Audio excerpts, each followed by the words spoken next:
Deliberations in the Dimora corruption trial. It has now been almost a week since the jury first got the case.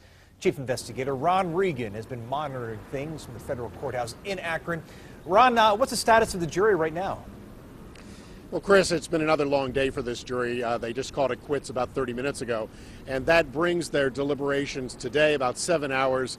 Overall, that brings it up to about 30 hours of deliberation. And while that is over 4+ days, when you think of it this way, that there are 37 counts in this indictment, those 30 hours of deliberations just really bring it down to less than an hour for each count. And especially when you consider that there were more than 70 witnesses in this case, 7 weeks of testimony, and scores of audio recordings and wiretaps, it's really probably not surprising that this jury has a lot to work through, especially again when you think of the federal charges that they are charged with, which range from bribery, extortion, mail fraud, obstruction of justice. There are tax fraud charges also in there. So there's a great deal of federal law application that the jury also has to work through, Chris.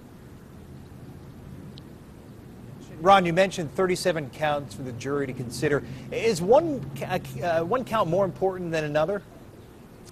Well, in this case, perhaps, Chris, and I'll tell you why. Count number 1 is one that we really are going to be watching closely, because that is the count that essentially charges both Dimora and his co-defendant, Michael Gabor, with essentially operating a criminal enterprise. It's a racketeering and conspiracy charge, and the government only needs to prove that they committed 2 crimes apiece in order to convict them of racketeering and conspiracy.